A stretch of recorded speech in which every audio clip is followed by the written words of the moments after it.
Vamos lá. Pessoal, boa noite a todos. Uma honra estar novamente com vocês, mesmo que distante, mas a vontade é que estaríamos próximos de novo. Vocês sabem disso, eu tenho uma grande paixão pela docência, tenho um grande amor por lecionar, passar um pouco do conhecimento que eu tenho. Eu sei que não sei muito, mas espero que esse pouco que eu sei possa ajudar vocês a crescerem e irem cada vez mais longe profissionalmente. Esse, com certeza, é um dos maiores sonhos que eu tenho na minha vida, de que todos os meus alunos sejam bem-sucedidos e façam um grande churrasco, tá, Fernando? Moisés, Luciana, tá? Depois me convidem, por favor. Tuane também. Bom, pessoal, então é o seguinte, eu vou disponibilizar para vocês aqui agora a minha tela do computador e nós já vamos começar a nossa aula sobre processo civil, tá? Conforme eu havia comentado no grupo ali anteriormente, eu quero primeiramente fazer um breve resumo do que nós já estudamos, tá? Para relembrar vocês da matéria, lembrando que o direito ele se estuda de forma contínua, né? Você sempre revisando aquilo que você já estudou e avançando à frente, revisando e avançando, tá? Porque senão algumas matérias elas caem na vala do esquecimento e não é a nossa ideia, né? A nossa ideia é que esse conhecimento que nós estamos estudando hoje ele tem um valor agregado com aquilo que nós já estudamos anteriormente, tá? Que aí sim você consegue entender o direito em toda a sua essência. Bom, então logo de início nós estudamos a jurisdição, nós falamos o conceito de jurisdição, né? Jurisdição, dizer o direito.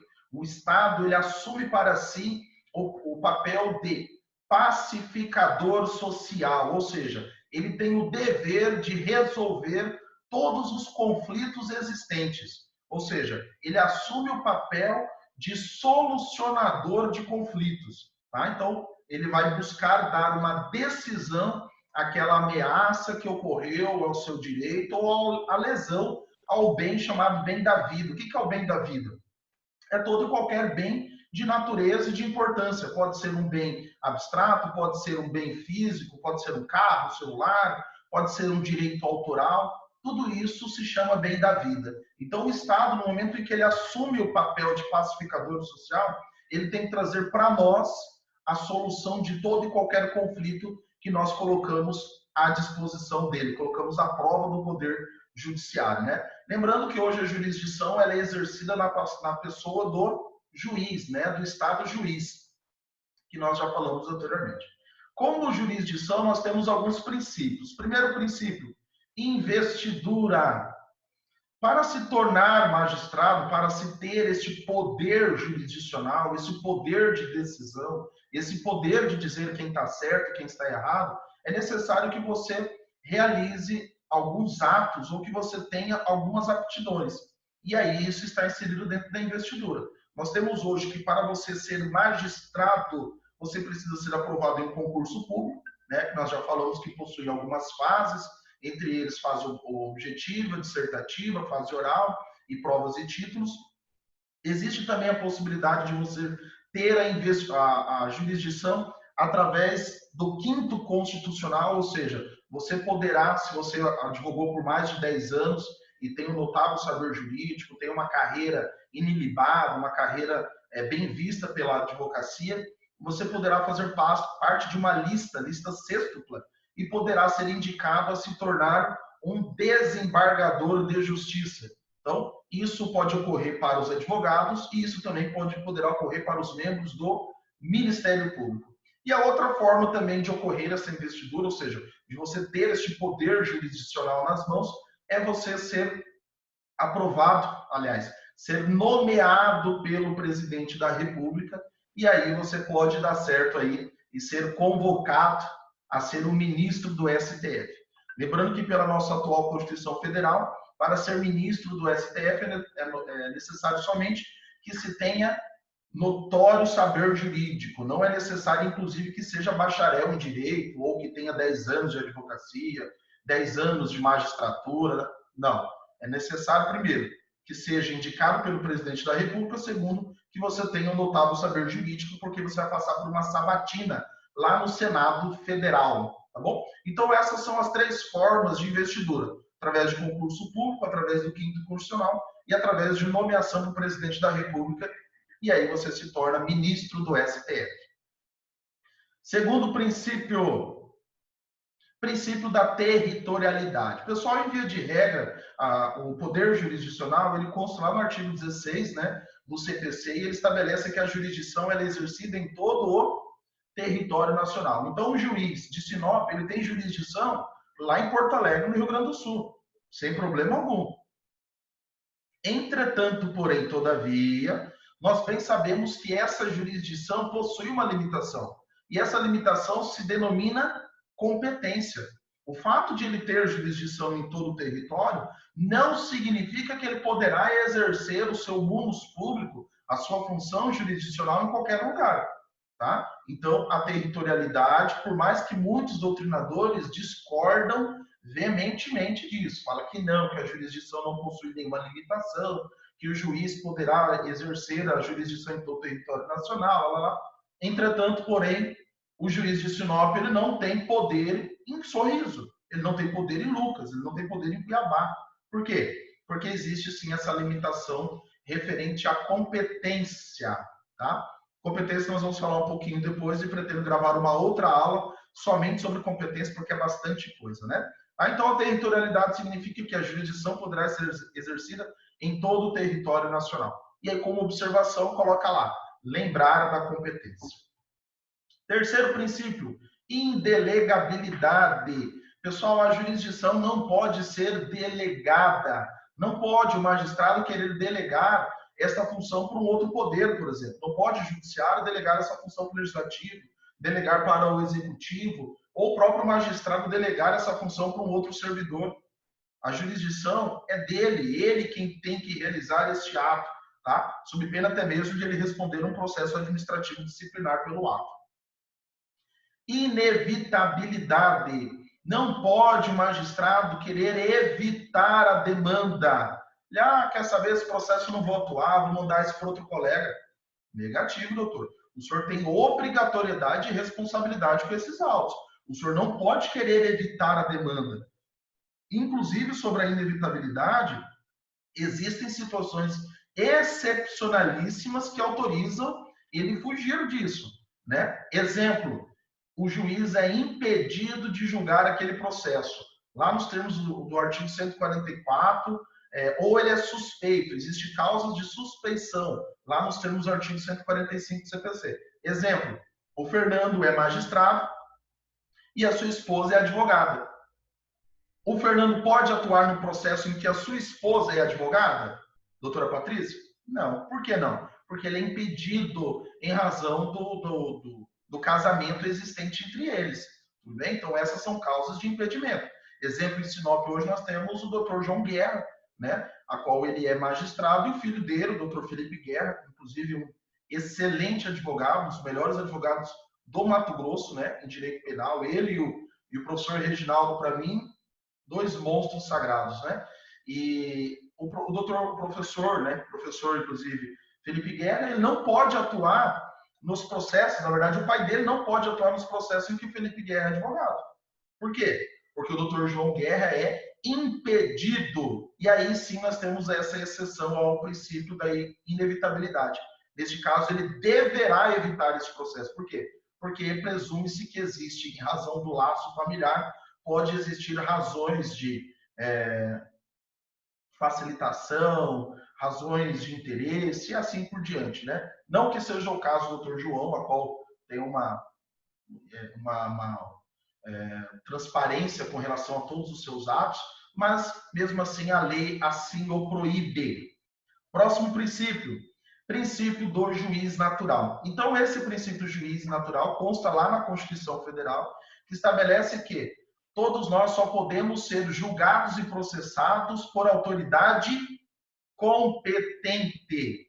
Então, o juiz, ele deverá ser competente para julgar aquele processo. Ou seja, ele deverá ser devidamente investido nos poderes e deverá ser competente para julgar todo aquele processo ou aqueles autos. Tá bom? Agora eu estou lendo aqui, ficou faltando um princípio, pessoal. Princípio da inafastabilidade jurisdicional. Tá? Não está aqui, mas é um princípio sim. A princípio da inafastabilidade jurisdicional. Está lá no artigo 5º, inciso 35 da CF. Fala que o juiz deverá julgar por todo e qualquer ameaça ou lesão a um direito. Então, ou seja, toda vez que existir uma ameaça ou uma lesão a um direito meu, eu tenho direito a acesso à justiça, tenho direito a buscar o judiciário para o judiciário me dar a tutela. O que é a tutela? A proteção. Para o juiz, então, me dar a tutela necessária, a proteção necessária para aquele caso. Exemplo, o Moisés, ele começa a falar, Edilo, eu vou invadir sua fazenda. Edilo, eu vou invadir sua fazenda. E ele começa a ameaçar. Fica me ameaçando, dizendo que vai invadir, dizendo que ele vai entrar. O simples fato de ocorrer a ameaça já me garante o direito de ingressar com uma ação. Essa ação seria a ação de interdito proibitório, ou seja, proibir, o juiz vai fixar uma determinação que Moisés não pode ingressar na minha propriedade. Caso ele o faça, além dos direitos possessórios, né, de reintegração, o juiz irá aplicar a ele uma multa diária por descumprimento da ordem judicial. Tá bom? Então, esses são os princípios da jurisdição. Com relação à ação, nós temos que a ação precisa preencher alguns requisitos e entre eles nós temos as condições da ação. Nós temos como condições da ação hoje duas condições da ação. Primeira, legitimidade ad causam, também conhecido como legitimidade da causa. Ou seja, para você ingressar com uma ação judicial, você precisa demonstrar para o juiz que você é a parte legítima. Ou seja, que aquele direito que você está discutindo, que você está arguindo, que você está buscando dentro do judiciário é seu. Eu vou imaginar uma situação. Batem no carro do cliente da Tuane. A Tuane conversa com o cliente e fala, olha, o carro é seu? Não, esse carro é da minha vizinha, eu peguei emprestado. Ah, meu querido, mas você não tem legitimidade, porque você não é o proprietário do carro. Não, doutora, mas o meu braço machucou e eu preciso fazer cirurgia. Opa, com relação aos danos morais, danos estéticos e danos até materiais, né, do braço, ele tem legitimidade. Agora, para ela pedir o conserto do veículo, ele não tem legitimidade, a propriedade não é dele. Estão entendendo? Isso é a legitimidade ordinária. Você tem legitimidade ordinária para atuar em processos, em causas que diz respeito ao seu direito. Se você não tiver a legitimidade, você não tem condição da ação. Ou seja, essa petição inicial não vai ser recebida pelo juiz. E caso seja recebida e o juiz venha descobrir isso no curso do processo, ele vai dar a extinção do processo sem a resolução do mérito, por falta de condição da ação, falta de legitimidade da causa. Tudo bem? Isso é legitimidade ordinária. Legitimidade extraordinária. Quando um terceiro, em nome próprio, ingressa com uma ação em direito alheio, direito de outro. Exemplo, Ministério Público. Exemplo, sindicato. Exemplo, síndico. Então, vamos trazer aqui o sindicato. O Sindicato dos Trabalhadores Metalúrgicos decide ingressar com uma ação contra uma determinada empresa, reivindicando os direitos daquela classe operária. Veja, o direito não é do sindicato, o direito é da classe operária. Pode o sindicato fazer isso? Pode, porque o sindicato possui o que chamamos de legitimidade extraordinária. Ele pode entrar em nome próprio, defendendo interesses e direitos de outro, que no caso é do trabalhador. Tá? Então, isso é legitimidade extraordinária. Segunda condição da ação, interesse de agir. O interesse de agir, pessoal, é formado por um binômio. Né? Qual é o binômio? Ou seja, dois requisitos. Necessidade, adequação. Necessidade, eu preciso provar para o juiz que é realmente necessário o ingresso dessa ação. Que eu busquei as vias administrativas, busquei as vias extrajudiciais para a solução desse conflito, entretanto, porém, todavia, não consegui. E por esse motivo preciso me valer da tutela jurisdicional. Tá? É óbvio que, sobre a necessidade, eu não preciso esgotar as vias administrativas, mas eu preciso demonstrar para o juiz que pelo menos eu tentei. Eu busquei uma solução, eu cobrei o cara, eu protestei o cheque, eu notifiquei, o cheque voltou duas vezes, eu depositei o cheque. Tudo bem? São provas do quê? Busquei uma solução extrajudicial e não consegui, e por esse motivo preciso do acesso ao judiciário, preciso da tutela jurisdicional, ou seja, preciso da proteção do magistrado. Segundo requisito dentro do interesse de agir, adequação. Significa que preciso adequar ao caso em concreto a ação correta. Eu preciso entrar com a ação correta. Eu preciso apresentar o recurso cabível. Eu preciso apresentar o instrumento devido para aquela situação. Isso é adequação. Eu preciso mostrar para o juiz que tenho conhecimento jurídico e que eu estou adotando, que eu estou dosando o remédio adequado àquela situação. Então, exemplo, uma pessoa não paga a Luciana e a Luciana quer ingressar judicialmente. Pode? Pode, sem problema algum. Professor, mas e aí, qual é a ação? Vai depender. O que é o caso? É um contrato? Ah, professor, é um contrato. Legal. Então, é um contrato. Tem assinatura de duas testemunhas? Professor, não tem. A Luciana fez o contrato, mas ela não colocou testemunhas. Então, veja, não pode ser ação de execução, porque o contrato não é um título executivo extrajudicial. Então, ou ela entra com ação de cobrança, ou ela entra com uma ação monitória. Ah, professor, qual é a diferença? A ação monitória, em algumas particularidades, ela é mais rápida que a ação de cobrança. Então, talvez uma ação monitória. Professor, não, ela quer entrar no juizado especial. Não cabe ação monitória no juizado especial. Então, ela tem que entrar na vara comum. Ou ela vai ter que entrar com ação de cobrança. Então, vocês estão entendendo? Isso é adequação. O advogado ele tem que ter esse conhecimento para ele saber qual é o remédio a ser aplicado naquele caso. Para ele não fazer cagado, para ele não fazer algo errado. Tá? Porque senão ele pode trazer um prejuízo grande para o seu cliente. Tá? No Código de 1973, nós tínhamos uma terceira condição da ação, que se chamava possibilidade jurídica do pedido. Pessoal, não é mais condição da ação.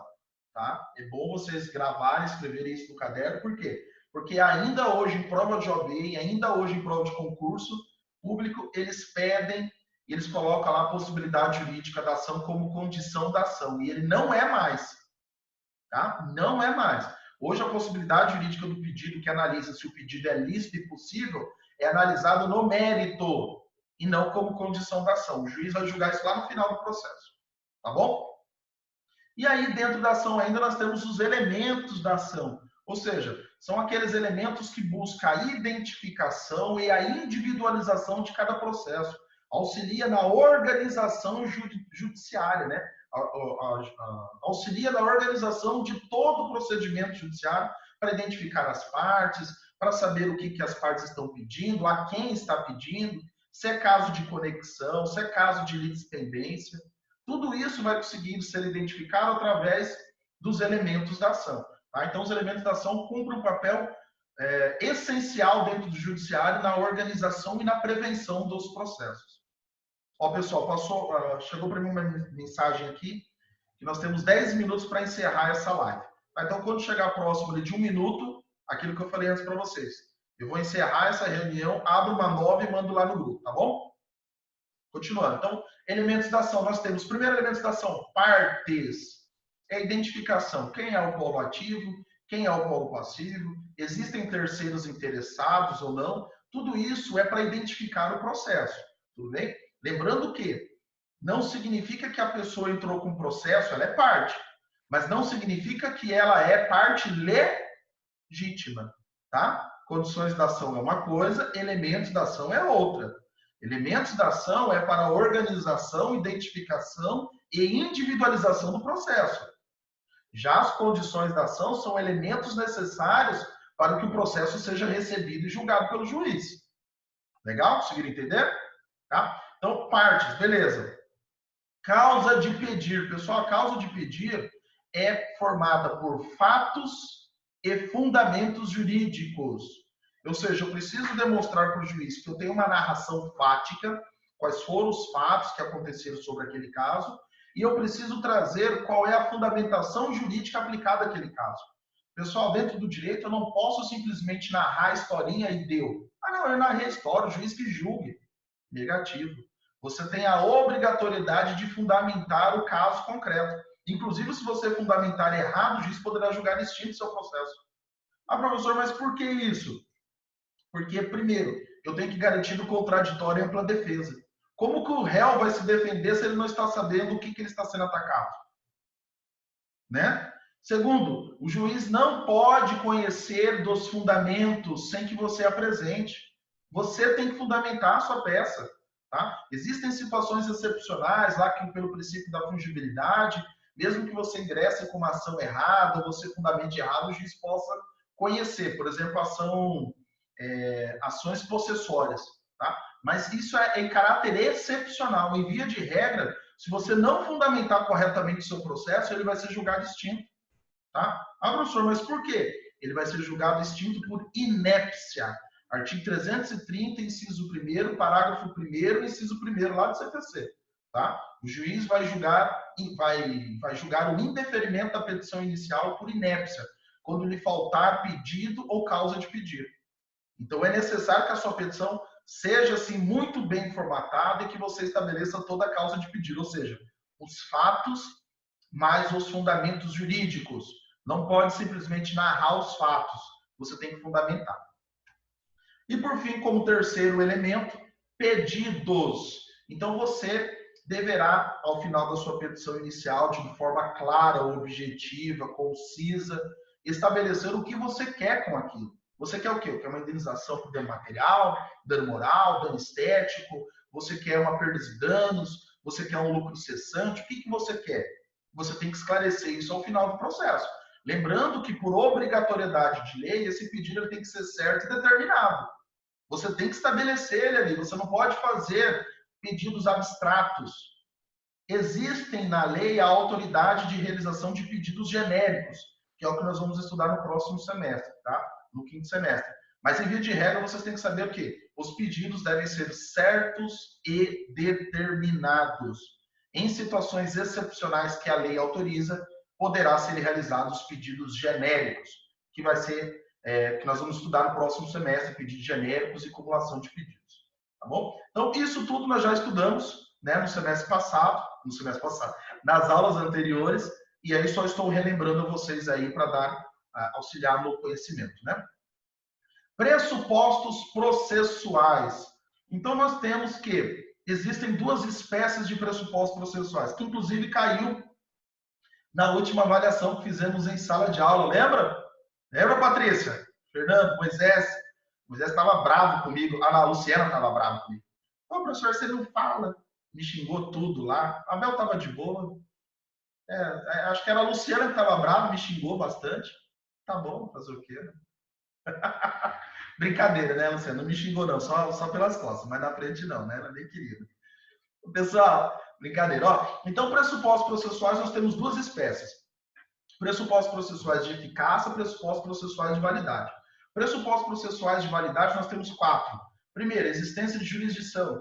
É necessário que exista um juiz apto, devidamente competente, uma autoridade competente, que possa julgar aquele processo, que possa julgar aquela demanda, devidamente investido, preenchendo os requisitos da territorialidade, de competência, imparcialidade. Tudo isso está inserido dentro da existência de jurisdição. Segundo elemento, segundo pressuposto. Lembrando que pressupostos processuais significa elementos necessários para o processo. Tá? É necessário que se cumpra isso. Segundo pressuposto processual de eficácia, existência de demanda. Eu preciso ter o ingresso da petição inicial. Eu preciso demandar. Lembrando que o juiz ele se vale do princípio da inércia. Ele não pode falar nada se você não pedir, se você não provocar ele. Como que se provoca um juiz? Demandando, ingressando com a ação judicial correta. Tudo bem? Isso é um pressuposto processual. Terceiro pressuposto processual, capacidade postulatória. Pessoal, quem possui capacidade postulatória? Somente o advogado. Perfeito. Essa é a regra. Somente o advogado possui capacidade postulatória. Tem algumas discussões doutrinárias, tudo minoritário. O que importa para nós, sendo bem claro o objetivo, prova de OAB, prova de concurso, capacidade postulatória, quem possui? Advogados. Ponto. Entretanto, porém, todavia, nós temos algumas exceções. E essas exceções são chamadas de jus postulante. Jus postulante, jus postulante. São 5 situações, né? Juizado especial estadual, lei 9.099, até 20 salários mínimos. Lembrando que o juizado é até 40. Entretanto, você pode atuar em causa própria sem advogado até 20 somente. Juizado especial federal, lei 10.000, acho que 259, salvo melhor juízo, 2001. Você pode advogar em processos até 60 salários mínimos sem advogado. Terceira exceção, lei de alimentos, que é a lei 5.478 de 1968. Você pode atuar em ação de alimentos sem advogado. Justiça do trabalho. Você poderá atuar na justiça do trabalho até o TRT, inclusive, mesmo sem a presença do advogado. Pouco importa o lado, se é reclamante ou reclamado. E, por fim, habeas corpus, tá? Então, estas são as exceções da capacidade postulatória. Em todas as outras é necessário o advogado. E, por fim, quarto pressuposto processual de eficácia, citação. Pessoal, a citação é um fenômeno em que garante a efetividade do princípio do contraditório. É o momento em qual o réu toma conhecimento de tudo que está sendo acusado, de tudo que o autor está dizendo contra ele. Tá? Então, no momento em que ocorre a citação lá pelo nosso oficial de justiça, ocorre o que chamamos de triangularização procedimental. O autor, o réu e o juiz agora estão ligados no mesmo processo. Tudo bem? Tranquilos? Pessoal, então falta um minuto aqui, eu vou encerrar esta aula e vou mandar o link para vocês agora lá no grupo, tá bom? Até logo mais. Rapidinho aqui.